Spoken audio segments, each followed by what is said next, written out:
உலக தமிழ் நெஞ்சங்கள் அனைவருக்கும் வணக்கம். இன்னைக்கான இந்த வீடியோவில் பிரம்ம முகூர்த்தத்தில் எழுந்ததுமே 3 முறை இந்த வார்த்தையை சொல்லுங்கள். உங்கள் வாழ்க்கையே தலைகீழாக மாறிவிடும். அதிர்ஷ்டம் உங்களை தேடி வரும். எந்த வார்த்தையை நம்ம சொல்லணும் அப்படின்றத பத்தி இன்னைக்கு வீடியோல பார்க்கலாம். வீடியோக்குள்ள போறதுக்கு முன்னாடி என்னோட சேனலை சப்ஸ்கிரைப் பண்ணிக்கோங்க. பக்கத்தில் இருக்கக்கூடிய பெல் பட்டனையும் பிரஸ் பண்ணிக்கோங்க.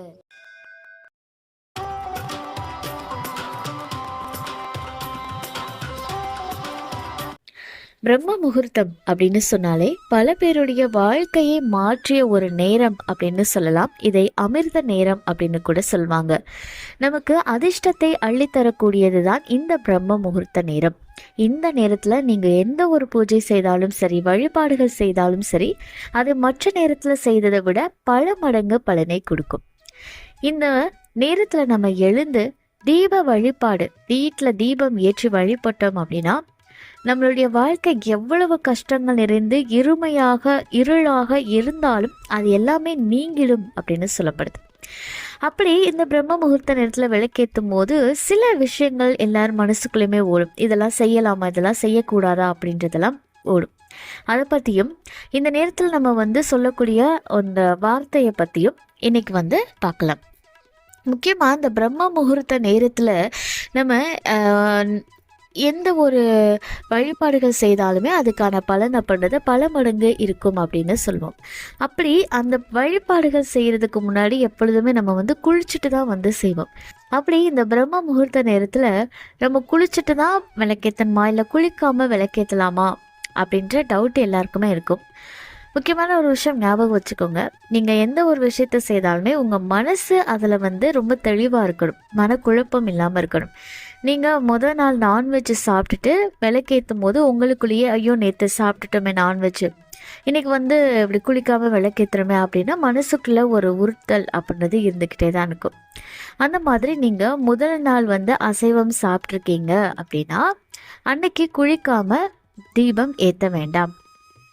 இதுவே நீங்கள் அசைவம் சாப்பிடலை, மற்ற நாட்கள் தான் குளிக்க முடியாது என்னால் அந்த நேரத்தில் அப்படி நினைக்கிறவங்க தாராளமாக முகம் கை கால் இதெல்லாம் கழுவிட்டு நீங்கள் தீபம் ஏற்றலாம். ஒருவேளை அசைவம் சாப்பிட்ருக்கீங்க அப்படின்னா அன்னைக்கு தவிர்த்துக்கோங்க. அதுவே பெண்கள் அதே மாதிரி தான் சுத்தமாக இல்லாத நாட்களில், இந்த மாதிரி அசைவம் சாப்பிட்ட நாட்களில் நீங்கள் தீபம் ஏற்றுறத இந்த நாளில் தவிர்த்துக்கிறது அப்படின்றது ரொம்ப நல்லது. குளிக்காமல் இந்த மாதிரி அசைவம் சாப்பிட்டுட்டு நீங்கள் விளக்கு ஏற்ற வேணாம். அதே மாதிரி பார்த்திங்கன்னா அந்த நேரத்தில் வீட்டில் எல்லாருமே தூங்கிட்டு இருப்பாங்க. அந்த நேரத்தில் நம்ம தீபம் ஏற்றலாமா அப்படின்னா நீங்கள் அவங்க யாருக்கும் தொந்தரவு பண்ணாமல் நீங்கள் மட்டுமே உங்கள் மனசுக்கு நிம்மதியாக நீங்கள் தீபம் ஏற்றலாம். குளிச்சுட்டு தீபம் ஏற்றுறது சிறந்த ஒரு பலனை கொடுக்கும். சரிங்களா? அந்த பிரம்ம முகூர்த்த நேரத்தில் குளிச்சுட்டு நீங்கள் தீபம் ஏற்றுனீங்க அப்படின்னா ரொம்ப நல்லது.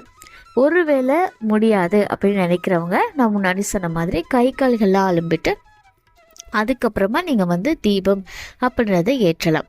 அப்படி தீபம் ஏற்றுறதுக்கு முன்னாடி நீங்கள் எந்திரிச்ச உடனே என்ன பண்ணணும் அப்படின்னு பார்த்தீங்கன்னா இந்த வார்த்தையை நீங்கள் சொல்லலாம். இந்த பிரம்ம முகூர்த்த நேரத்தில் நம்ம இந்த மாதிரி சொல்லும் பொழுது நம்ம வாழ்க்கையில் அதிர்ஷ்ட வாய்ப்புகள் அப்படின்றது அதிகப்படியாக நமக்கு கிடைக்கும். என்ன சொல்லணும் அப்படின்னா ஏம் கிளிம் அப்படின்ற இந்த வார்த்தை தான் சொல்லணும். இது சொல்கிறதுக்கு முன்னாடி உங்களுக்கு ஒரு தேவை இருக்கும் இல்லைங்களா?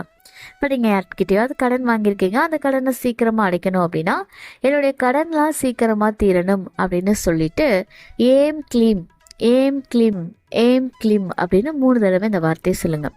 இதுவே உங்களுக்கு குழந்தை பாக்கியம் வேணும், இல்லை திருமணம் நடக்கணும், இல்லை வேறு குழந்தைகள் நல்லபடியாக படிக்கணும், இல்லை வெளிநாட்டில் வேலை கிடைக்கணும், இல்லை நல்ல ஒரு அதிர்ஷ்ட வாய்ப்புகள் தேடி வரணும், சொந்த வீடு கட்டணும், இந்த எந்த வேண்டுதலாக இருந்தாலும் சரி அந்த வேண்டுதலை முதல்ல சொல்லிவிட்டு அதுக்கப்புறமா ஏம் கிளிம் அப்படின்னு 3 தடவை சொல்லிவிட்டு அதுக்கப்புறமா நீங்கள் எழுந்து சுத்தபத்தமாக நீங்கள் ஆனதுக்கப்புறமா பூஜை ரூமில் பிரம்ம முகூர்த்த நேரத்தில் தீபம் ஏற்றி வச்சு வழிபாடு செஞ்சீங்க அப்படின்னா உங்களுடைய எப்பேற்பட்ட வேண்டுதலும் நிச்சயமாக பலிக்கும்.